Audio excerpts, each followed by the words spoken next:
So behind me, you'll see a very fancy bike. It's a Rose X-Lite Team 8800, which I use for the British hill climb season. It's a very short season that runs from the beginning of September to the end of October, and basically involves very short, very intense time trials, up hills, fastest person wins. If you like to see people gurning, if you like to see people in pain, go and watch one of these, it's great.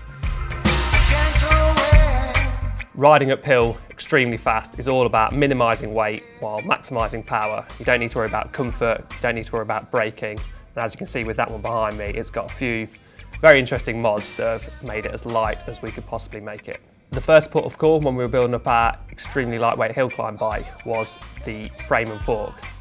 Now there's lots of lightweight frame and forks out there, but you also need one that's going to be able to handle the lateral forces on the rear wheel when you're battling up those 20% gradients and you're going blind through pain and your style's all choppy. So you need one that's got generous spacing around the rear wheel and the rear chainstays. We spotted this Rose X-Lite Team 8800 at Eurobike, and that fitted the bill perfectly. Extra luckily for us, this bike came in at 5.85 kilos for a large in its complete spec. So that's full Ritchie carbon finishing kit, SRAM red group set and Mavic wheels. Everything on that is really good gear, and coming in at 5.85 kilos for a large without pedals is already very light. But once you add on a Garmin, a Stages power meter, a set of pedals, you're going to be getting back up to around 6.4 kilos. It's still well under the UCI weight limit, but for a hill climber, that is a relative tank. So for that, we looked at AX Lightness, which is a German carbon specialist. For those of you that are unfamiliar with AX Lightness, they make some of the probably the most desirable high-end carbon parts and frames on the planet. It's seriously lightweight stuff, but it's also insanely expensive, as you'd expect. But don't let that put you off.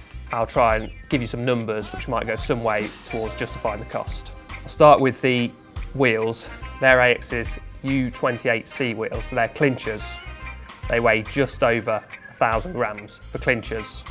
The rider weight limit is 100 kilos, and you can also run them tubeless. So incredibly lightweight, but also they have user friendliness, which is something that you don't find in other high-end wheel sets. As you can see, it's got a full carbon fibre saddle on it. If you think your 180 gram carbon fibre saddle's light, that one there, it's their endurance saddle. That weighs 78 grams. I went out for some pretty long rides on that, and it's not as comfy as a padded saddle, but by no means did have a sore bum at the end of the ride. It felt pretty good. The bars and stem, really stiff, and together they weigh 243 grams. Insanely light again, and the seat post weighed 132 grams. The weight savings don't stop at the bike either. You don't have to wear a helmet in hill climbs, so that comes off. You only need to go up the hill, and you put on a cotton cap to look a bit cool instead. I also wore a Castelli speed suit. This might have saved me a little bit in aerodynamic drag. Too difficult to say, but again, it was probably ever so slightly lighter than my usual top and big shorts. The final bit of stock tech where I saved some weight was with these Giro Empire SLX shoes. It's a place that people don't very often look for when they're trying to save weight off their kind of overall riding. But these shoes in size 45 come in around just over 200 grams. My other shoes are about 300, so I saved 200 grams by using these shoes.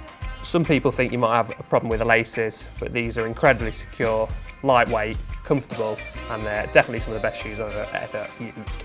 Finally, we've got me. I usually weigh, in my kind of middle of the cross-country season in the summer, I weigh around 64 kilos. You need a bit of muscle to handle your mountain bike. During the hill climb season, by not eating and not enjoying any of the treats, I can get down to around 61.5 kilos. It's pretty rough when you don't want to do it for very long, but again, every little helps and it makes a lot of difference.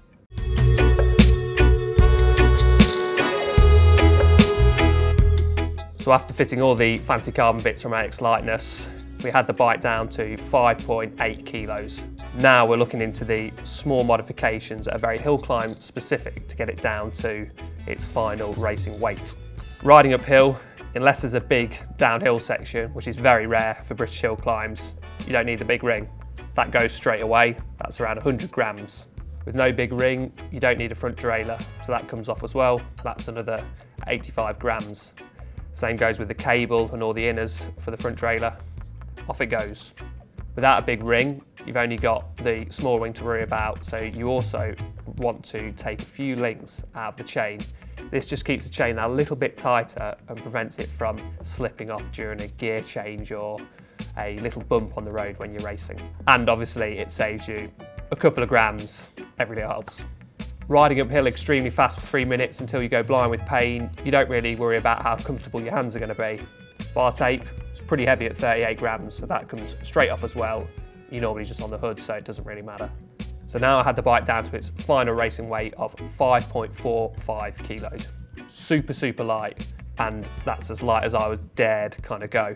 A few other things to mention that came off my own bike were I used my own Dura-Race pedals, I used my own Stages power meter that added on 100 grams, but for the longer hills around 4 to 5 minutes, pacing is very important. You need to make sure you don't go off too hard, so I'd often just look at the power meter for the first 1 or 2 minutes just to make sure I'm not going off at 700 watts and blowing after 1 minute.